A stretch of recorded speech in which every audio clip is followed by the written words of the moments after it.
Welcome to the Virginia is for Laughers podcast, brought to you by the funny Womax and Friends. If you're looking to get more out of your Shenandoah Valley experience, then this is the podcast for you. You'll meet interesting people, musicians, and comedians that perform here and find out more about what you can do and see. Whether you live here or plan to visit, listen to explore what makes our unique slice of heaven. Now here's your host, Don Davis Womack. Hello, Laughers. Today we kick off a podcast series highlighting some of the things you can do and see around Front Royal, Virginia. We begin by diving into the rich history of the Civil War Sites program brought to you by Civil War Trails. Since 1994, Civil War Trails has been weaving together the stories of generals, soldiers, citizens, and the enslaved across a network spanning 6 states. From the retreat of Robert E. Lee to the surrender at Appomattox, these trails offer a unique opportunity to step into the past. Today, we're privileged to have Drew Gruber, Executive Director of Civil War Trails. He's here with us to explore the program's origins, its significance, and we'll zero in on the 12 Civil War sites nestled in Front Royal, Virginia, and Warren County. Join us as we uncover the narratives that define these hallowed grounds and discover the treasures awaiting those who venture along the Civil War trails. Welcome to the show, Drew. It's great to have you on today. Dawn, thanks so much for having me. I'm really excited to be here. This is so amazing. And thank you for being my first guinea pig on the StreamYard. This new technology that I am learning to conquer with some of our remote guests that we're going to have just like you. So, Laughers, again, like I told you in the episodes previously, you can watch me get my act together on this YouTube channel with this podcast. So thanks again, Drew. Well, I mean, for your first foray into tech, you picked a history guy, so we'll see how this goes. I know, right? I'm brave, so they say. I have some questions for you. I would love to start with, what is the genesis of this program? How did this come to be? How did you get into it? And how has it evolved over the years? There are lots of origin stories for Civil War Trails. Many of them have holes in the plots, but the one that seems to be consistent is that there was a party on a porch in Richmond, Virginia in 1993 or 1994, and a bunch of people got together, and apparently fueled by some adult beverages, they were sort of saying, man, wouldn't it be cool if we figured out a way that people could drive from Richmond and Petersburg to Appomattox to, follow the retreat of Robert E. Lee from these two cities to, where the nation will come back together at Appomattox. And that was in 1993, 1994. And they came up with a system of 12 billboard style signs that all had a solar panel, and you would drive up to the billboard and tune in on your AM radio to hear somebody tell you what happened there. And that's the genesis of the program. And as I sit before you today, we have just tapped over 1,500 sites across 6 states. And we are often, as I like to say, the world's largest open air museum. Oh, that's a great way to put that. And so you have an army of staff to help take care of all of this? Oh, yeah. So an army. So me and Chris. Yeah. Are the full-time staff for all 6 states. Oh we have, there's just 2 of us. There's 2 of us for 200,000 square miles of program. So I am not often on video chats with folks or doing recordings when I'm not in the car and overalls fixing and repairing the signs and talking to guests on the phone and helping writers figure out how to get to these sites. We do have a couple part-timers, and we have 26 bosses who sit on our board who help direct the organization. So we don't have an army of staff. As we often say, we are small but mighty. Yes, I would say so. You see the Civil War site or trail sites signs everywhere you go. You can't miss them. Yeah, one person, I don't know if they were joking or not, said that I had littered the state with signs. Really? They're very nice looking and have wonderful information. I disagree. Well, I would too. But I mean, because I'm in the truck all the time, and Chris and I have some super hard opinions on barbecue and local beer. I mean, when we're out fixing and repairing the signs, we oftentimes can speak with authority when visitors call us and they're like, hey, I'm going to Front Royal. Where should I eat? Where should I drink? We know. I know. Yes, you do know. You do know. And we know what and not to know. That's exactly right. Oh, wait, I'm assuming. I shouldn't assume. What do you mean by that? Well, there are a lot of times visitors will contact us and they'll be like, hey, so I'm going to East Tennessee and we were thinking about staying here, here, and here and eating here, here, and here. And we'd be like, are you sure? Because we can make some other recommendations based on what your travel party is. So we know a lot and we know what not to know too. I love it. Yeah, you've spent how many years doing this now? 8. 8 years. Mm-hmm. Wow. I've been keeping a little log. I think I'm up to somewhere north of 500,000 miles I've driven since I started the job in 2015. How many days of the year are you on the road? Last year we were over 100 nights in hotels. Whoa. Yeah. So I say we have some opinions on where to stay and where not to stay, and where to eat and where not to eat. Where not to eat. And hopefully you and Chris travel well and are good buddies, and it's doesn't get any, challenging. We podcast a lot. We listen to a ton of podcasts. People are always like, well, what do you guys talk about? We're like, not too much. Oh, really? What kind of podcast? I was going to say, when you're driving from here to Nashville, there's only so many things to keep you chatting for 15 hours. So we listen to a lot of podcasts, a lot of comedy. We listen to a lot of like the Stuff You Should Knows and the like informative podcasts, about like the evolution of sandwiches or flamingos, anything not history related. Fun. I bet, because you have enough of that going on. You know it. Hey, laughers, Tisha here. You know what goes great with this podcast? Free Popsterous Gourmet Popcorn. We're so excited to sponsor this podcast, highlighting some of the most wonderful people in the Shenandoah Valley.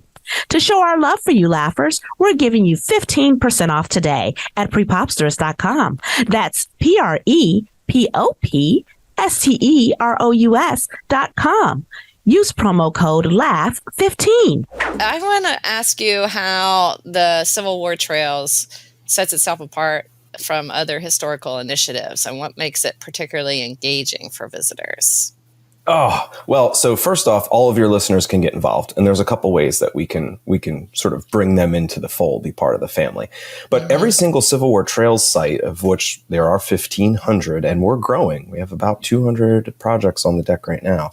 Every single Civil War Trails site is grown at the grassroots. So it is the nerds in the community, or the community leaders, the stakeholders, the descendants who propose these stories to be added to the program, which is really humbling. When you hear and read some of these stories, you're just kind of like, wow, I had no idea. And then, of course, these people are trusting you with their story. So the first thing that makes our program unique is that we're not a central clearinghouse of history. I don't write the signs. I vet the signs. I know there's power in a good story well told, but the signs are created and brought to us by the communities who own their stories, right? They've been guardians of these stories for years. So that's the first thing that really makes our program unique, is that when you arrive at a Civil War Trails site, you're not only standing in the footsteps of a battle or a specific individual, but that sign is the culmination of years of research and stewardship from the community that made that sign possible. The second thing, and this is where I think we can bring your listeners in, that makes our program unique, is that it's a living, breathing program. So every single Civil War Trails site around the nation has a sponsor, and that sponsor allows me to ship map guides. It allows me to fix the directional signs. It puts gas in the truck, overalls on our bodies when we're out working, tools in our hands. But it also allows me to edit and update the signs. So if one of your listeners goes out and visits a site in Western Maryland or Front Royal, Virginia, and they find a sign and they're kind of like, it wasn't too clear why I was standing here, tell us, because we can fix the sign or update it. We have a lot of people who will be traveling following, the regiment their ancestor was in. And they'll be like, well, here's a photo of my ancestor and a diary. And, he was at this battle of Falling Waters, West Virginia. And I'll be like, yeah, I'd really like to put that picture on the sign. And all of a sudden they become part of the Civil War Trails family. Oh, that's so neat. Isn't it cool? Yeah, it is very much a living, breathing program. And we love to hear from guests and travelers all the time. It is the best part of my job. Yeah, you mentioning that reminds me, when I was on your website, there is a picture, I think it's on your homepage even, the About Us page, I should say, about that. There is a descendant that was helping put a sign up and all of that. I thought that was really cool. Yeah, that you, and yeah. and because these communities help write their signs when those community leaders travel and they see a Civil War trail sign, because of course they're everywhere. We've littered the place with them.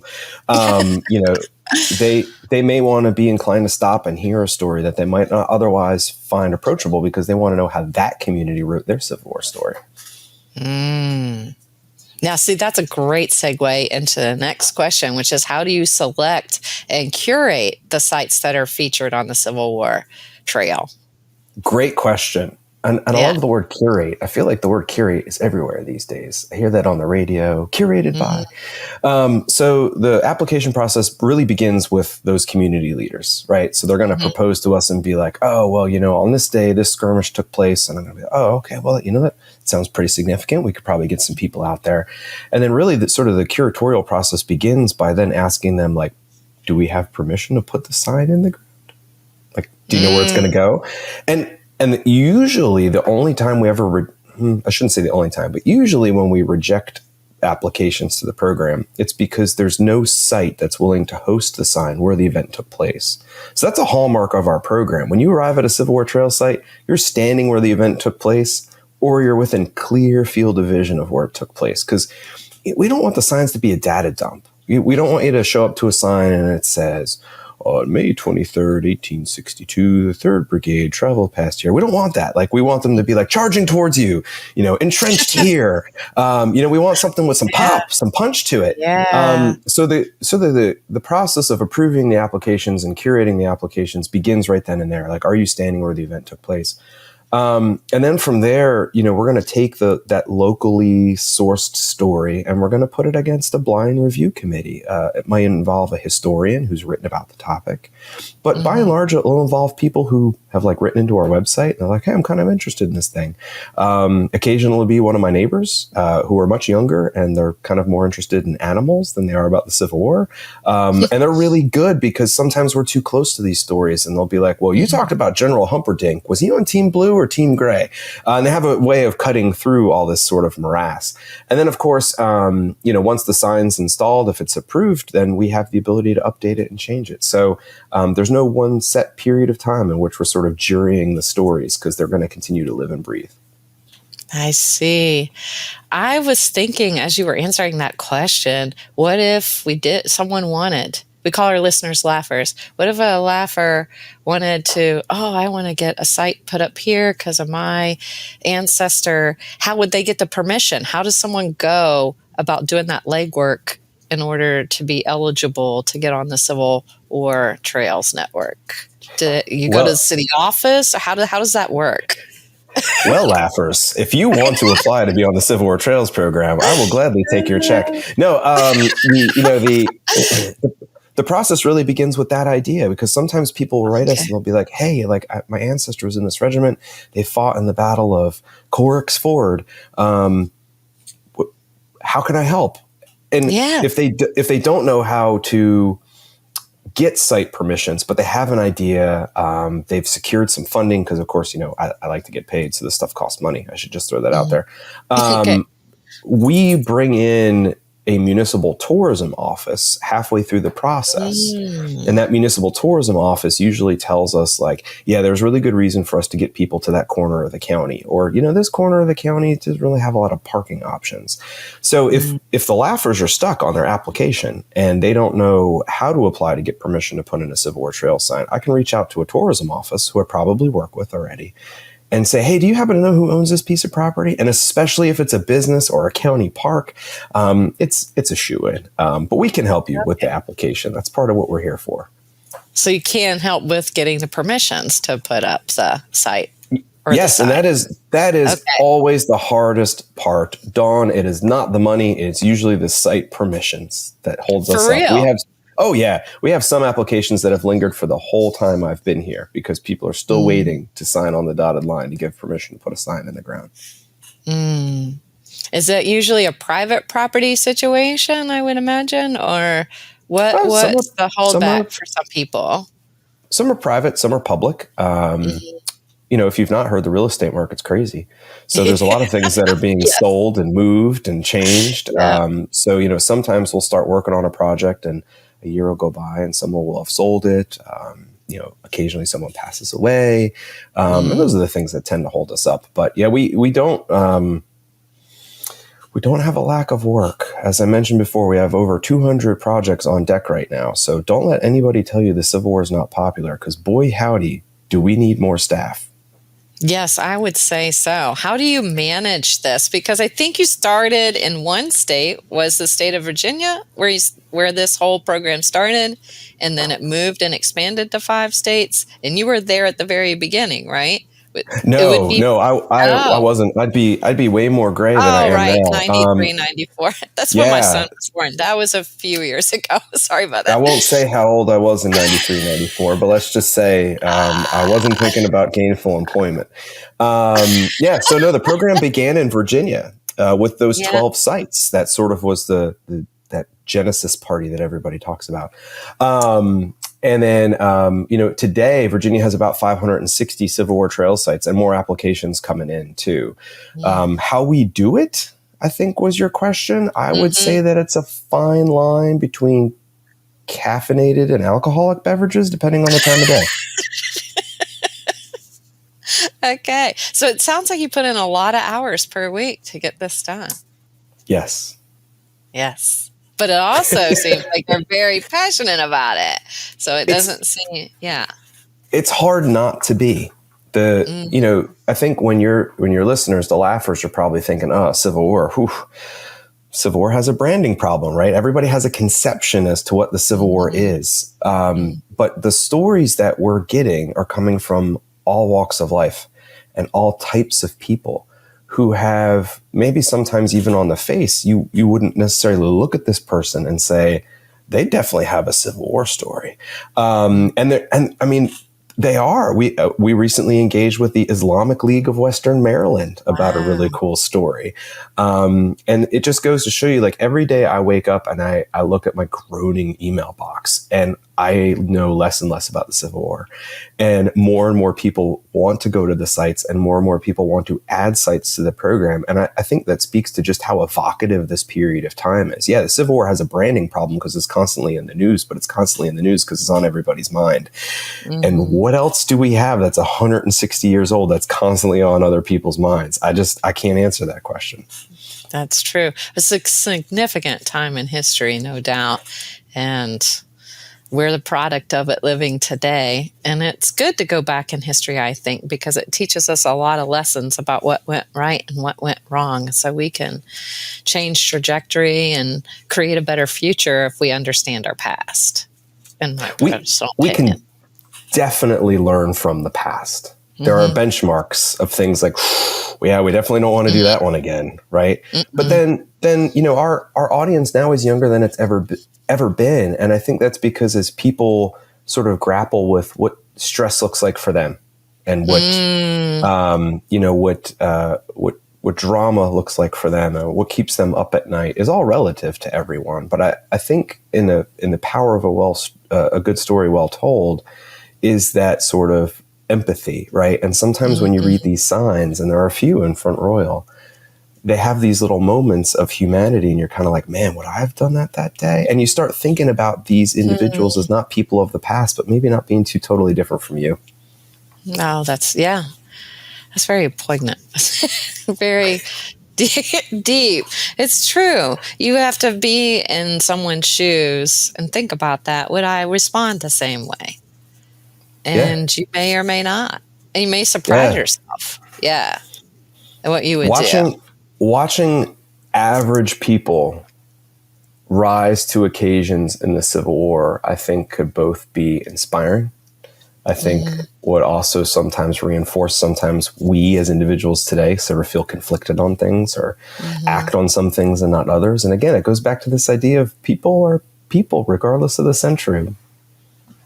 We all share in our humanity. Well said. That's paramount, and across cultural too. Even when we can't speak the same language, we still share in our humanity. So this is good work you guys are doing right here. You have on your website a lot of helpful resources for people to kind of plan and explore the Civil War sites, including the map guides and the interactive map that's available to them on your website. Can you talk about that a little bit further so that the Laughers know what they can get in terms of resources from you all and to check out all these different sites in 6 states? Specifically here in the Shenandoah Valley, but they can go beyond that, you know? Yeah, a great question, Dawn. So for you laughers out there, you might be like, oh, yeah, so there's 1,500 sites and there's a sign. And when you stand there, it sort of like paints a picture of what happened here. And that's great. And Drew keeps talking about barbecue and beer, but here's what you need to know. My whole job is to get you to go to these places, which is one reason I'm on the podcast today, right? So if you are planning a trip to the Shenandoah Valley and, you have a father, a son, an uncle, a traditional Civil War buff with you, or somebody who likes history that might enjoy these stories, you can request a map from our website and we'll mail it to you. Not only are we going to mail it to you, but I'm going to say to you, like, hey, when you get the map, if you have questions about where to eat and where to stay and, what to see and do, I've been there. So ask away. And I love that. I love chatting with a family, whether it be by way of email or a phone call. And they're kind of like, here's where we're going. Here's how much time we have. And, my daughter really likes horses. My husband really likes local beer. And here are the things that I find interesting. And I could be like, okay, there's this great museum for kids here. And then here's an equestrian center. And here's a great place for beer. So when you log on to our website, you're going to find out a little bit about the Trails program as a whole. The printed maps that we can mail to you are also there as a PDF in case you don't want print, but a lot of people like print lately. Mm-hmm. And then we have the interactive website too, which is mobile friendly. So if you're lost somewhere and you're like, where's this dang Civil War Trails site? You can just pull it up on your phone and it'll take you right over there. So we have all sorts of resources that are free to you thanks to our sponsors that will help plan your trip from home, help you navigate while you're in market, as the tourism people say. And then of course there's my knowledge, or rather opinions about where to stay and go. And I have Chris's knowledge as well. So we're happy to share that with any of the laughers out there who are planning a trip. Yeah, I found it really fascinating. I was playing around with the interactive map and I loved how they're marked. The Civil War sites are marked with red stars where you have the signs that people can see. When you click on the interactive map, you can choose the different trails and the trail itself will light up and connect the stars. Which is so cool. you know which theme you're following, and in some places, especially the Shenandoah Valley, this is very true in Warren County. You have a couple Civil War themes that sort of crisscross each other as you travel. So for purists who are like, I'm only going to follow the Gettysburg campaign, on the interactive map, as you said, Dawn, you can click and know that you're on the right track. Yes, I like that a lot. And there are the 12 sites in Front Royal and Warren County that people can check out as just one part of the Shenandoah Valley. There's tons of Civil War sites in the Shenandoah Valley itself, but we're going to focus on those. Could you highlight some of the lesser known stories and sites within Front Royal and Warren County that our laughers might find very intriguing? Right off the top of my head, I think there are sort of like 3 that jump out at me from Front Royal and Warren County. And as you said, there are 12 Civil War Trail sites to visit. Most of them follow one specific event, which is the Battle of Front Royal that happens in May of 1862. But within the Battle of Front Royal, there's a couple interesting ones. There's an 18-year-old female spy who shows up on the scene. Wow. And we talk about her story a little bit, which is kind of exciting. We have a United States soldier who is cited for meritorious action and given the Medal of Honor during the Battle of Front Royal. And then for those of you laughers on the line, you probably recognize the word Gettysburg. Most people tend to. And even in Warren County, there is a site associated with Gettysburg. So of the 12, those are really the big 3 that sort of like jump out at me as the ones that are kind of like the ones that are most evocative to me. And the ones that I tell visitors about the most in Front Royal too. Yeah, I've passed by some of them because the upcoming episodes are a series on Front Royal. And laughers, you're going to hear from a brewery and a barbecue place that Drew likes in the coming weeks. And next, you will meet the tourism director next week from Front Royal, which is a great place for laughers to pick up maps and guides to find their way around to these Civil War sites. I think there's even a driving tour, if I remember right. There is. Yep. You can follow them turn by turn. Although the ones downtown, you could walk too if you really wanted to. So you can follow the Battle of Front Royal on foot. It'd take you a good portion of the day to do it, but it would be a nice day, a day well spent. And certainly you can drive these sites turn by turn as well. Now, is there an audio component to any of these sites at all? There is not an audio component, but we're trying to scheme up some ways that you can find out more about, like the spy I talked about, or the man who received the Medal of Honor. So we're thinking about ways. We've added some audio to some of our signs, but not in War and in Front Royal yet. Maybe we can convince Lizzie to do that. Lizzie, I hope you're listening. Yeah, I think that would be a next great evolution of the Civil War sites program, as if there was some audio component. Do you know if the driving tour has an audio component?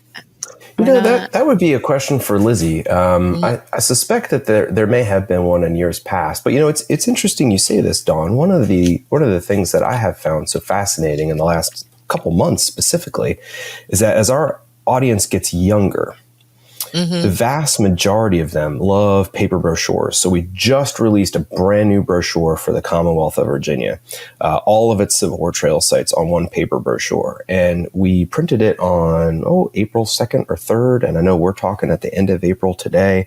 And we've already shipped 30,000 of them to an average audience of under 40 years old.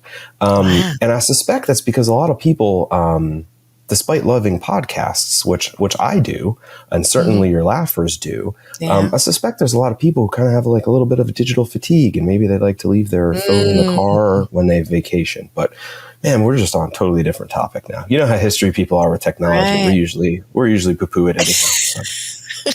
Comedians have problems too, but it's okay. We're surviving. What role do you think the local communities play in shaping and maintaining the Civil War trails experience? Oh man, they're instrumental. For Chris and I, who travel all over the country doing these, it is frequent that we'll get out of the car to fix a sign and someone will stop and be like, "What are you doing to my sign?" "Oh, is it your sign?" "Oh, well," and I have to introduce myself. "Well, here's who we are and here's what we're doing." I'd be like, "Oh, well, I helped write that sign. And where are you guys staying tonight? And you really should eat at this place." And that's where a lot of our firsthand knowledge comes from. So the local communities, not only do they help sort of make these signs happen, as we explained before, but they tend to also be sort of like this ad hoc welcoming committee for visitors. Oh, that's great. It's equally as important. But, they're the ones who also help advance the stories. So there's this woman in downtown who I'm happy to talk to talk a little bit more about as well. Sure, and yes. her story, this woman, Belle Boyd's story, just continues to evolve. And you'd think after 160 years, we would know everything there is to know about this woman. But it's the local community and the historians who have lived in and around this woman's legacy for so long that allow us to update the signs. So even if you visited a Civil War Trail site, if you go back in a couple of years, chances are we've updated the sign with some new information. So they're very instrumental in making this program tick and in welcoming all the laughers to these sites too. So the way it works right now is you can get the map, there's the site, you can go to it, you can see where things happen, and you can read something off of the sign. What would be some of the information they would find on the signs in Front Royal? And those were 3 significant stories. What are some of the other stories? Let me think about this. Okay, so oftentimes you hear that the Civil War was a war against, brother against brother, or father against father. And one of the interesting things that happens during the Battle of Front Royal is you have these 2 regiments, so these 2 military units that are identified as the 1st Maryland Infantry and the 1st Maryland Infantry. In the Battle of Front Royal, the 2 1st Maryland Infantry square off against each other. Interesting. And what makes this significant is that both of these regiments were raised from men who were born in Maryland, were Maryland residents, but one wore a gray uniform and one wore a blue uniform. So inherent in this battle of Front Royal is this sort of age-old Civil War story of father against father or brother against brother. And I don't know too much about the battle to be able to say that there were guys pointing across the battlefield and be like, hey, you, I recognize you. But certainly, this First Maryland versus First Maryland, as they sort of start skirmishing, earlier in the morning. And by the end of the day, the Union Army is just in full retreat. They're extremely outnumbered. They've tried to burn a bridge. It didn't quite work well. And they're just in the full retreat. But one of the things that I think is often sort of passed by with the story of Front Royal is that you have this idea of just how divided the nation really was, to the point where guys who knew each other joined two different causes under the same unit number. And it's just one of those things that sort of tugs at your heartstrings a little bit, kind of like the Medal of Honor story too. The Medal of Honor story. Should I know that? So not to give everything away for you laughers. Grade civics, I might be not remembering. So, Dawn, we were talking before about sort of putting yourself in the footsteps of these people and drawing sort of that empathy, or wondering like, how would I have done that this day? So as the Maryland regiment from the United States Army starts to retreat through town, they set themselves up on this hill. There's a river behind them, and here comes the oncoming Confederate Army, having been partly led into action by this young woman I keep referring to. And their backs to the river. There's two bridges. One of them's a railroad bridge, and the other one is like a vehicular bridge, like for wagons and everything. And they're on this hill, and the Confederate Army is deploying before them, and it's not looking good for Team Blue, right? The Union commander finally gives them the opportunity to retreat. Some of the guys try jumping across the railroad trestle bridge, and most everybody tries to go over the vehicular bridge. And just as they do that, the Union Army starts to pile, I think, with bales of straw or hay, and tries to light the bridge on fire to prevent the Confederates from chasing them, right? Right, yeah. But it had rained for a couple days, so it goes out. This is no good. So there's this guy, Sergeant William Taylor, who, despite being wounded, manages to crawl back onto the bridge, or limp back onto the bridge, and finally helps burn that bridge so that the Union Army can mostly safely evacuate the field, although they still lose that day. And that is this meritorious moment. His Medal of Honor citation is for that moment when, despite the bullets whizzing towards him and a smoldering bridge and him being wounded, he managed to burn the bridge to help save his comrades in the Union Army. And prepping for today, I'm not a historian, and I was sort of like, man, what is William Taylor's life really like? And I started reading a little bit about him, and he does it again 2 years later at another battle. Yep, gets another Medal of Honor. And I mean, that's just the type of question where you got to ask yourself, like, okay, would I have crawled onto that bridge to help save my friends? And, you might be, oh, yeah, I could do that. Would you have done it another time a couple years later at another battle, another meritorious action to help save your comrades? And that reminded me that William was made of different stuff than I am. But still, I mean, it's these stories that kind of make you like think, so. Yeah. And it's also, I think, you don't really know in times like that, with that kind of high stress, life and death, high stress, what you're going to do until you're in it, I think. You can think you're going to react one way, but when presented with the reality, you may not. What you think you might do, you might disappoint yourself, or you might surprise yourself and do the valor thing when you think you wouldn't have. Yeah, I mean, yeah. I couldn't find much about William's life before 1862 when he burns this bridge and gets his first citation, which led me to believe that he might have just sort of been like, you or I or the other laughers, you're doing your 9 to 5, getting your work done. And in this moment, he's like, here's what I got to do.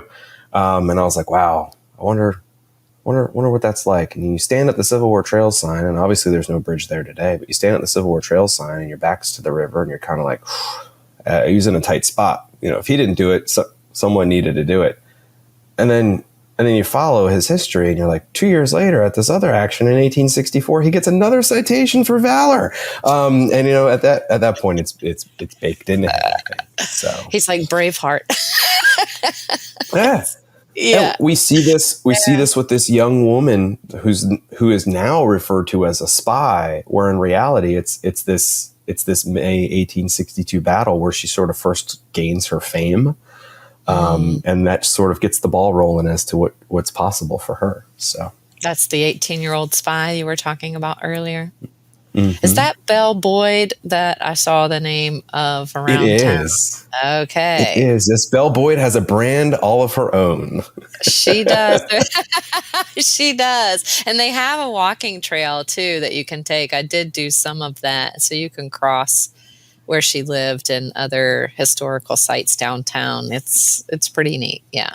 I enjoyed that. Yeah, so for your laughers out there, I'm not going to give you the whole Belle Boyd story, but what you need to know is this 18-year-old woman is imprisoned twice during the Civil War. She's reported over 24 times by the United States Army as being problematic, and she's arrested at least 6 times too. So if you think the Civil War doesn't have anything to do with the ladies, you got to visit Front Royal, because Belle Boyd was just lighting it up. She was feisty. Yes, she was. I mean, she even went on to write a book in 1865 about herself and her exploits. Really? About everything. I think it's called like Belle Boyd in Camp and Prison or Belle Boyd something, but it's semi-autobiographical. I don't know how much in it is factual, but it is a dang good read. So, okay. Well, thank you for sharing that resource. I'm going to have to look that up. Yeah. Beyond the historical significance, how does the Civil War trails contribute to local comedies? That's what's on my mind. To local economies and community development. Yeah, great question. So for the laughers listening, you're probably thinking to yourself, okay, so I'm going to show up and there's going to be this sign, and the sign might be about this woman named Belle Boyd. That seems kind of interesting. And you might, if push came to shove and somebody was like, Drew, what do you do? I'd be like, we are an educational nonprofit. Like, we have these signs out there, right? The purpose is to educate you about what happened there. But as I've said a couple times, we want to get you to go to places like Front Royal. And while you're there, we want you to enjoy local beer and good barbecue. And you're going to stay overnight, I hope. You might go fishing if you're into that. And every time you visit a place, you're going to pay a meals tax or sales tax or an occupancy tax for your hotel. And all those little things add up for the communities. So although we sort of have this educational product, we are very much part of Front Royal's economic development profile, to use an industry phrase. And that's because when you travel the Civil War trail sites, you're going to stay, and you're going to eat, and you're going to shop, I hope. And all those things go all those things go right back into the hands of service industry families, your wait staff, the brewers, the people who run the museums, and just to put a fine point on it too, those things like the meals taxes and the sales taxes and the occupancy taxes, they go into the municipal coffers that help pay teachers and police officers, and it's really cool. And I don't think a lot of people, when they travel, tend to think about the positive impact that they make into a community. And that's one thing we love to do. So when I sort of talked before about how Civil War Trails works, I said we had 26 bosses. They are all tourism folks, because what they view what we do as economic development, not necessarily education. That's a really good question, Dawn. Thank you. Yeah, you're welcome. And I thank you for sharing that, because when you travel and you vacation, you're more focused on, hey, this is where I want to go to have fun. That impact on the community in a financial way, in an economic way, isn't something that comes front of mind. You're not thinking about that. So I love that you pointed that out. And there's only so much time, too, that you can spend right there at the Civil War site. So you're going to want something to do and see in between as you go. And I can imagine you're going to get hungry and you're going to want lunch, and maybe get hot. You want a beer. And I see that. That's a really incredible part of the program to highlight right now, I think. And as go ahead. Oh, I was going to say, it's amazing to me. So being at the program now for 8 years, there are communities I'm starting to see for like the second or third time now. Okay. And it's amazing to watch these communities grow around tourism. And it's not just Civil War trails tourism. I wish I could take credit for all of it. But our visitors like a little bit of everything. They like a little bit of history. They like a little bit of fly fishing. They like a little bit of antiques. And it's really neat. And there's some things that like Chris and I have noticed as we travel, like the country store, which was a thing of the past, seems to be coming back, which is really that's exciting. Great. Yeah, We're starting to see these old buildings brought back as the country stores and become ad hoc post offices where you can go inside and grab a quick sandwich or, a gallon of milk or some Tylenol if you live nearby. That's great. And it's really neat to see, outfitters for paddling pop up in places where we have signs that you have to paddle to get to. And it's amazing to watch the evolution of these communities. And a lot of them are being driven by these tourism dollars. And man, that adds up for those communities too. Where are people paddling to get to the sites? Are they doing that in Virginia or surrounding state? So we have 2 right now that are sort of marketed as paddle to sites, and they're both in Maryland. Okay. One is on an island in the middle of the Potomac River at a lighthouse. Wow. And it has a pretty baller story about a lady. So I'm not going to give too much more away. And you can sort of get a tidbit of the story from the mainland. There's a water taxi that runs out there for some parts of the year, but we have a lot of people who paddle out to that one. And then one of my favorite sites is for Frederick Douglass's birthplace. And if you know anything about Frederick Douglass, his whole life revolves around the water. He was born enslaved along the Tuckahoe Creek. He remembers being along the creek with his grandma and his mom. It's the creek that brings him to meet the woman he would end up marrying. It's the water that gives him a route of emancipation. So we have 2 Civil War trail sites along the Tuckahoe in eastern Maryland where you can paddle between the 2 of them and really get a perspective of Frederick Douglass's life that I don't think you could get otherwise. And it really is an eye-opening experience as to why he developed into the person he did. So what I'm really appreciating about what you all are doing about this program is there is a theme of highlighting the non-soldier stories. It seems like it's the soldier stories are there, but you're also highlighting the people in the community, the people that lived at that time, and the enslaved people and their stories too. Are there any of those stories in Front Royal at the 12 sites and Warren County at the 12 sites? I don't know if any of the 12 we have in Front Royal or Warren right now specifically highlight a historically marginalized story. So be it, an African-American man who served with with the United States Army or an Underground Railroad story. I don't have that instant recall off the top of my head, but the interesting thing about the Civil War is that our visitors don't view the Civil War as being the 4-year period of time where white guys shot at each other. The Civil War is interpreted by our visitors as being this period of time. And it was an eye-opener to me when I had families reach out to me and they're like, hey, we're following the Civil War trails. Where can I go for the Underground Railroad story? I'm like, oh, the Underground Railroad. Were Black people self-emancipated? And they were like, yeah. And I would think to myself, like, is that a Civil War story? And immediately the responses come back and be like, yeah, the Civil War started long before people started shooting at each other with folks trying to self-emancipate. And Dawn, like, it begs the question, like, where does the Civil War story end? Because in other places around the country, North and South, when the men went off to war, the women in industrialized areas went into the factories.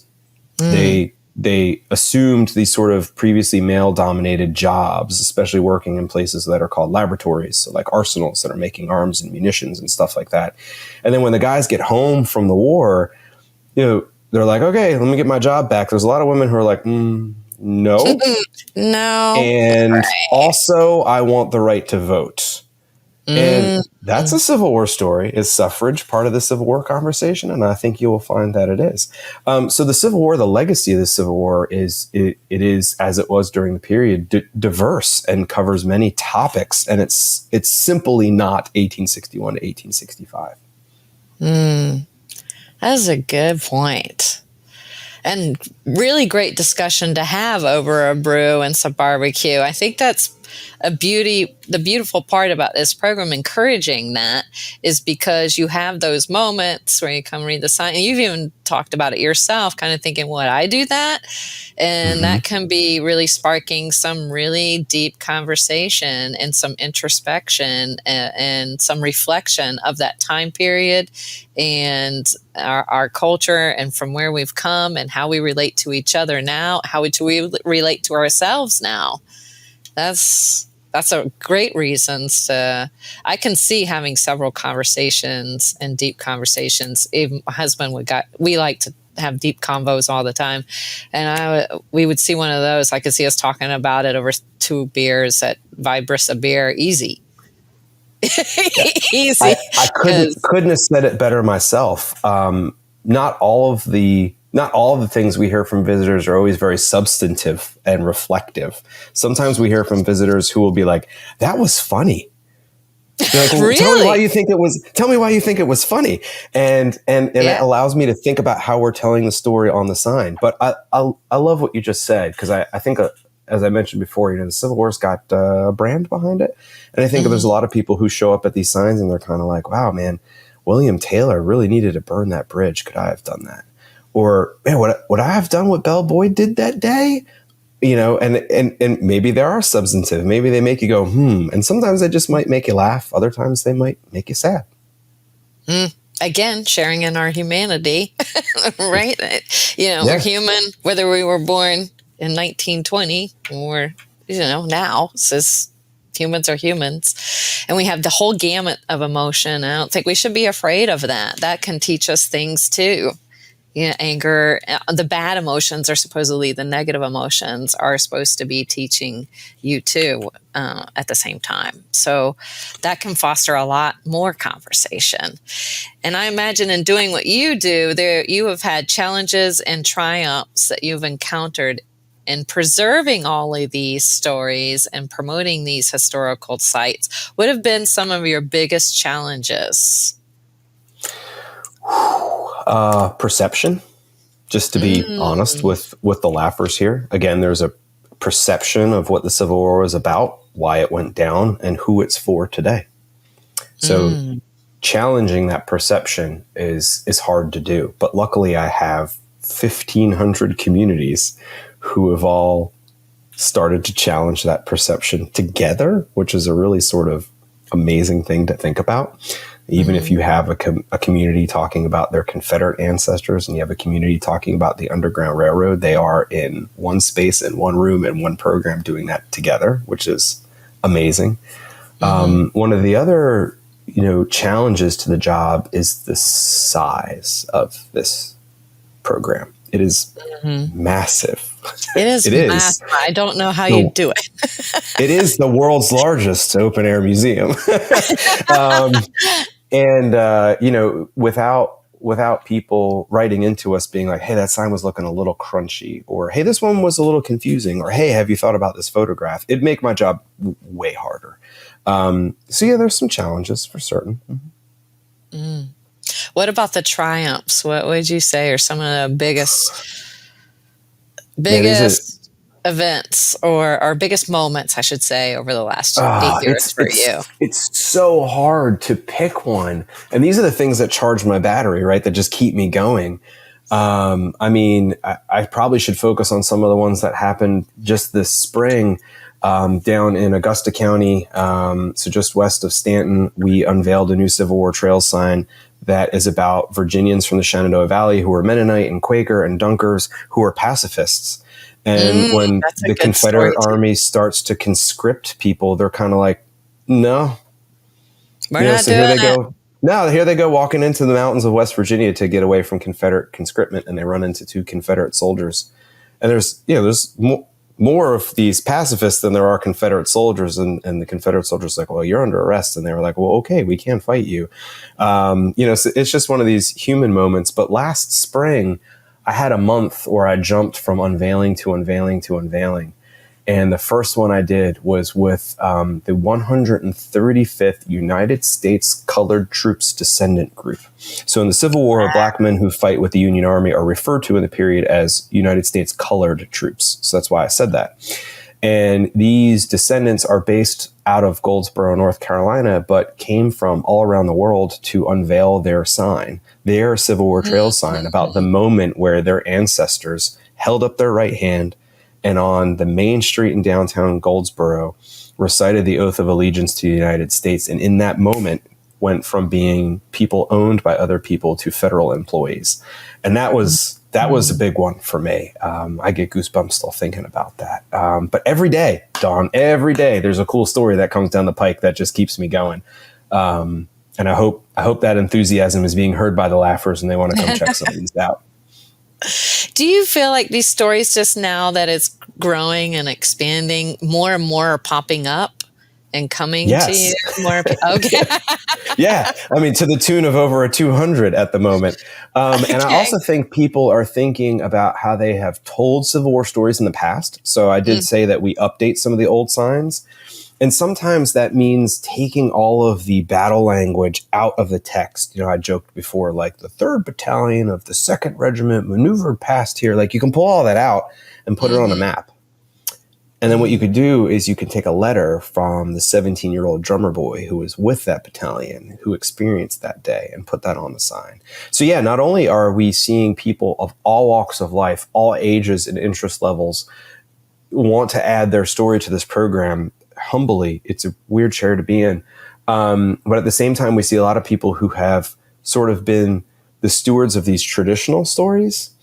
Think about ways to tell them in a more exciting way that would bring back the dedicated audience who already knows the stories because they're like armchair historians, right? And then also cater to this younger, more diverse audience. And that's through these personal stories that you and I keep harping on. Yeah. Stories are compelling and enrich our lives, whether they tug at our heartstrings and make us cry or make us laugh. I think it gives us encouragement to know that we still have resilience and we can weather even the hard times and rise above and be better for it. Even when it's awful, you can, again, still learn from it. Let's not repeat that. What happened? Let's not do that. And it's teaching, which is learning is a great segue into my next question, is what resources does the Civil War Trails offer for educators and those interested in delving deeper into the Civil War history? Great question. So for those of you who may be listeners who homeschool, for those of you who may be educators or just ad hoc educators, in other words, parents on the weekend who are advocating for more education, if you're studying a specific battle, a specific campaign, if you're researching your ancestor and you're like, oh, wow, they were in the 1st Maryland U.S. or Confederate and they fought at the Battle of Front Royal, email me. And I can download our signed PDFs. I can give you more information about each site. We keep a short bibliography that's given to us by the communities as to what resources they use to create those, so we can certainly be helpful. We have educators, K through 12, and even some college professors who write us, and they'll be like, hey, we're studying Gettysburg. Can you send us your Gettysburg campaign brochures? And we'll send them up. We've had a few educators ask us for our directional trailblazers, so those signs you see on the highway with the iconic red bugle. They're like, can we get one for our classroom?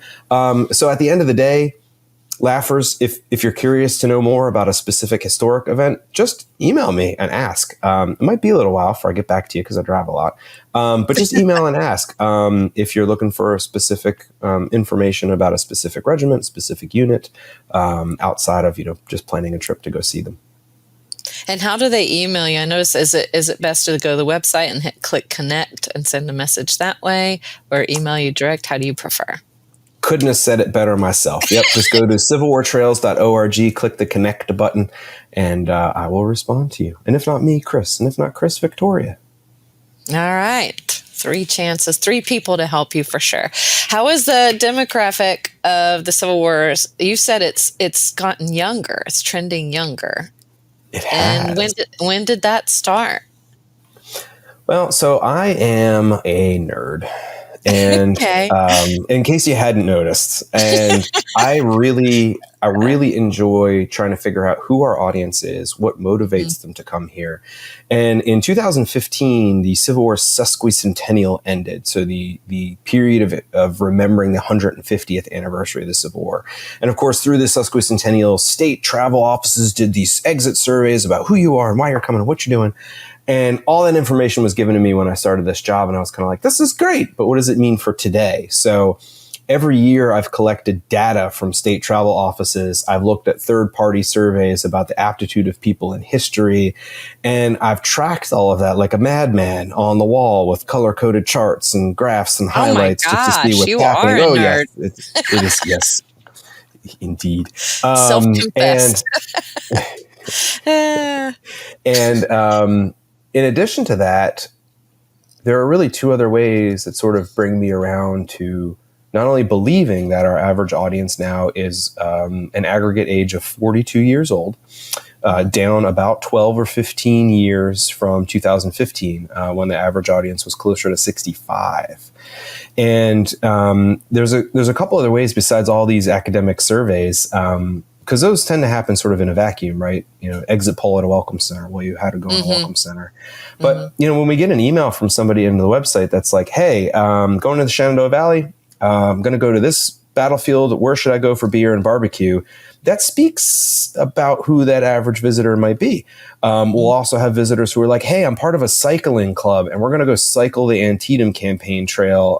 There's 30 stops and I notice it's 97 miles. Could we do it in a day? Well, that tells you a little bit about the visitor, right? But then Chris and I, when we're out cruising around working on these signs ourselves, guess who we run into? Predominantly younger people.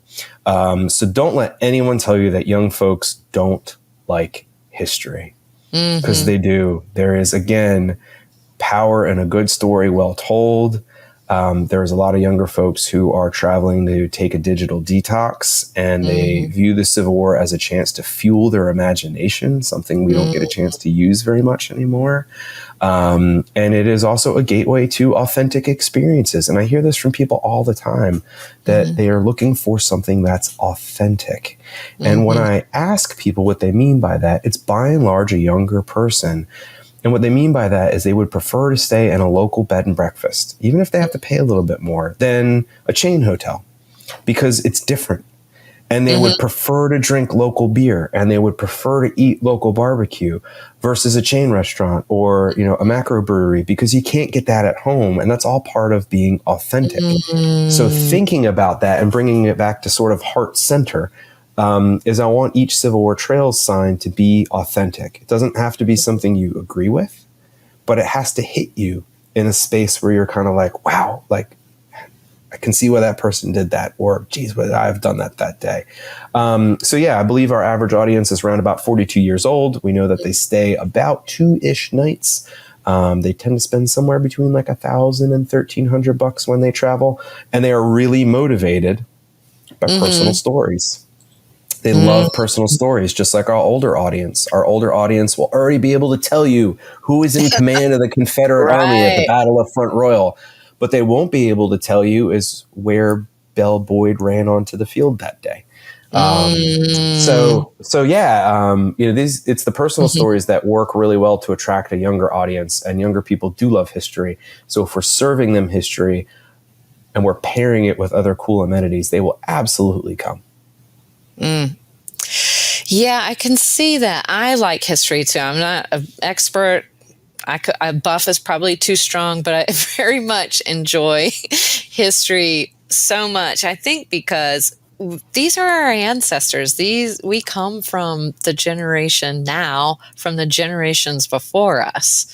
And we can identify, I think, ourselves when we go look at these different stories or study history or read about history or immerse ourselves in a museum, is think, oh my gosh, you know, my ancestor was especially if it's where your family may have been. They may have talked to this other, like, this is crazy. We are all connected, even through time. It's well said, as always. It reminds me, I gave a tour many years ago to a young group of school kids in downtown Colonial Williamsburg. And I told this story, and this kid looks at me. And he says, well, I suppose people have always been people-y. I was like, you're right. Yes, that's great. I love the You're right. People have always been people-y. People have always been people-y. And you know, that doesn't make you feel so alone, does it? Yeah. No, everyone's had good days and bad days, and their ups and downs, and their tears and their laughs and everything in between. Yeah.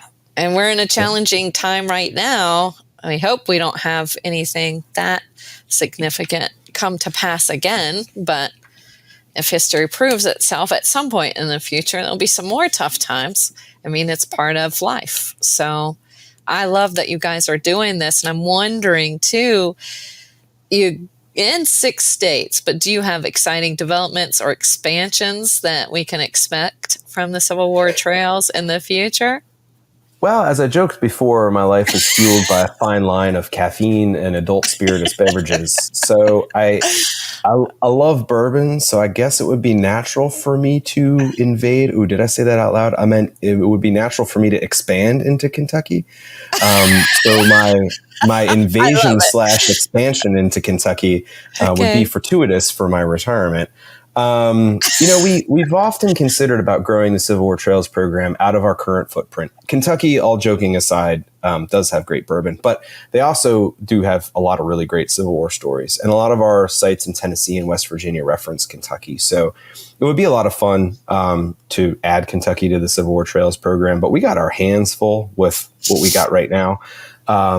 But we have taken on some work doing helping communities with their Revolutionary War stories, because, of course, we're at the precipice of the 250th of America.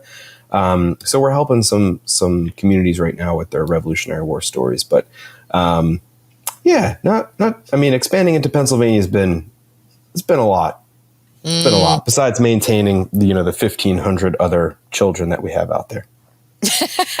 You call your signs your children? Sometimes. Okay.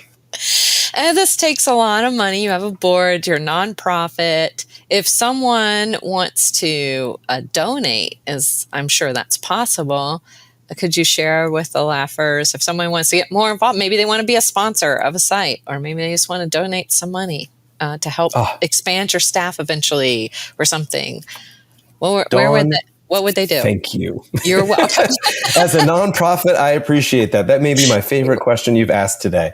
So as I mentioned before, every single Civil War Trails site has a sponsor. Or should have a sponsor. That sponsorship, like one of your forthcoming guests, allows us to edit that sign when we hear back from people. It allows us to update that sign content, allows us to put up all those directional signs, it allows us to print the brochures, to ship the brochures to people. And occasionally we do lose sign sponsors, especially in really rural areas. So we always have a handful of sites that need an annual sustaining sponsor. And right now, it currently costs $200 to sponsor a Civil War Trails site. Oh my gosh. That's reasonable. So not a ton of money.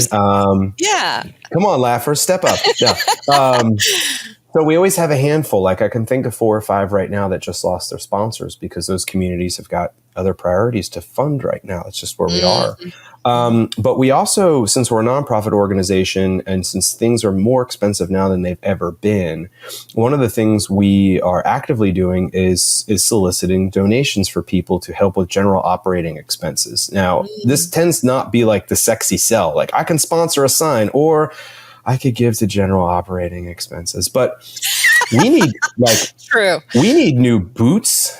We need new clothes. We need new tools. We need to put gas in the van. We need paint, nuts, bolts. I just broke another drill last week. And these are all things that people who donate to us help us afford to do. So if if you appreciate what you're hearing about Civil War trails and you really want to support us, any donation that you make is or can be considered tax deductible depending on how you file. We have some people who are very generous and they just write a check a year. We have other people who have used our monthly PayPal system where you can put in like $5 and just click monthly, which adds up. I mean, $5 a month at the end of the year allows us to buy a new panel, like a replacement panel for one of the signs. There's multiple ways, but please reach out to me on our website, again, civilwartrails.org, if you're interested in donating.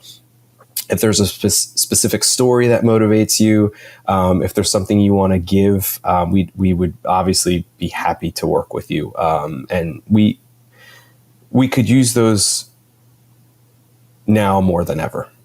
That's true. Operating expenses are not sexy, but the moments that you create for people that take the time to travel to these Civil War sites and then spend time getting some good beer and some good barbecue and talk about what they just saw and have some reflection and deep discussion and think about what would they do. That's what's sexy. That's the magical moment right there. So that's, if you don't have the boots and you don't have all these other things, then that doesn't happen. Yeah, I will say, speaking of not sexy, our last trip in Pennsylvania, in 4 days, we did 33 signs plus a board meeting. And on one day, it rained so hard that our pop-up tent that we used to help, prevent us from getting soaked on a job site as we're installing a sign, our pop-up tent not only broke, but then snapped and then fell into two. And then when Chris climbed back into the van, he had a big hole through his boot, so his feet were wet. And that's $600 that I got to find. And the choice is like, okay, I could take an annual sponsorship fee, but if that sign breaks, then I will have taken the money from that. So these general operating expenses go a long way. And I promise you, they don't always buy beer or barbecue, but we do need boots and tools too. So yes, absolutely.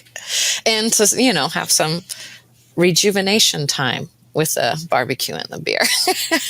So you can go to the next one and do whatever you do there. You have to dig, I'm sure, right? What's the average time? Let's say you did 33. You go to a new site, you're putting a new sign in, you're popping up the tent, you're doing all the things that you do.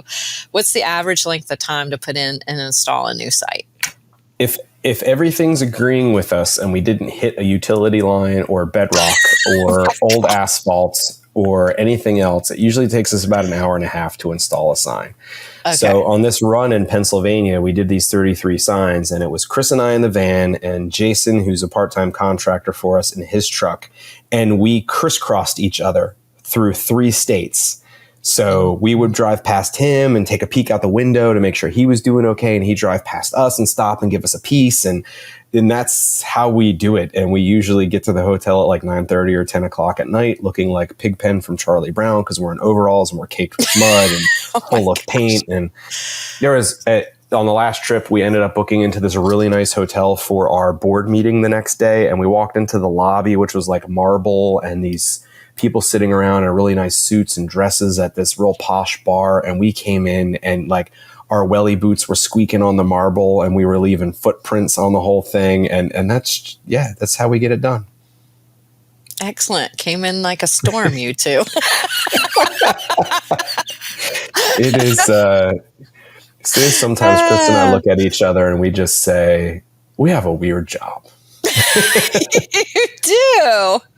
But what a great and exciting job, I think. So unusual. I haven't ever met anybody that does anything like this till I met you, which I'm thankful for. And this wealth of information is so amazing. I want to ask you too, in Front Royal, when people go and they're planning to explore those sites in that area, what are some of the must-see sites or experiences they shouldn't miss along the Civil War trails route? Well, if you're a Gettysburg nerd, in the northwestern corner of the county is the site for the Battle of Manassas Gap. So if you're an uber Civil War nerd, or if you're traveling with somebody who's an uber Civil War nerd, you should give them bragging rights by taking them to the battlefield, or rather what looks like an interstate, but is actually a battlefield called Manassas Gap. And that is the Battle of Wapping Heights or Manassas Gap. And that's the last battle of the Gettysburg campaign. So highly recommend that. It is just a sign in a parking lot. But for you Uber history nerds, or for those of you who have a dad or a son or a brother who's really interested in it, that is one of the bragging rights sites to go to.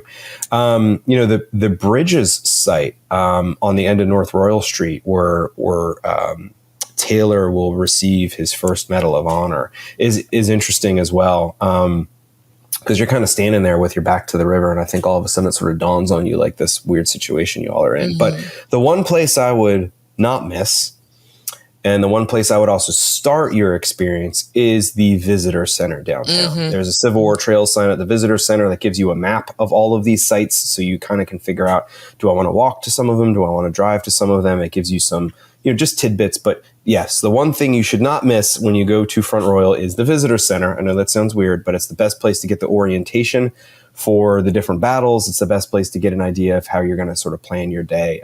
And for the Uber Civil War nerd, that is the best way to figure out which sites you want to hit. So start at the Visitor Center. Make sure you don't miss that one. That's awesome. And how perfect, because that will be the next episode that they will see in this series. And if they start there, then they can come back and see you. It depends, the pod world. Yes. Lastly, as we wrap up here, how best can the Laughers stay updated with the Civil War's Trail site on social media or otherwise? So we are on Facebook, Instagram, and Twitter. Well, Facebook, Instagram, and now X.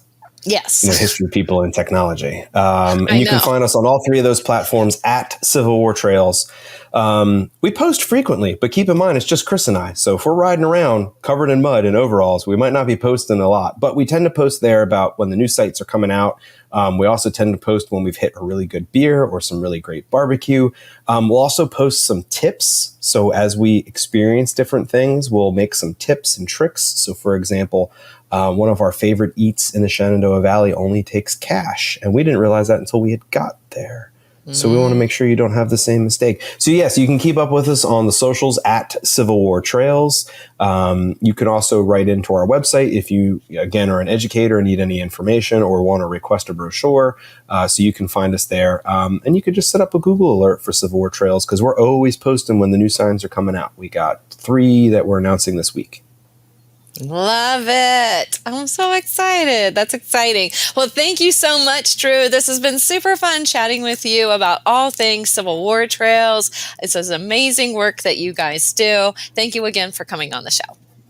Dawn, thank you so much for having me. It's been a ton of fun. It has been a ton of fun. I'm so excited. Now I have more reasons to go back to Front Royal, so thank you very much. Laughers, to learn more about Civil War sites, please visit their website at civilwartrails.org. You can take a deeper dive into the Civil War sites in the 6 states and more. And we want to thank you for tuning in to today's episode of Virginia is for Laughers. We have enjoyed our time with you, and we hope that you have too. And if you have, please like and share this video with just about every friend you know, and help us grow this channel so we can bring more awareness to people about how they can get the best out of their Shenandoah Valley experience. Also, don't forget that discount on Pre-Popsterous using promo code LAUGH15 when you visit prepopsterous.com. That way you can munch on it when you join me on next week's episode. And lastly, and most importantly, thanks for tuning in, Laughers. Out of all the podcasts out there, you picked us, and we think that's pretty darn special, just like you. Until next time, keep smiling. Bye. Bye.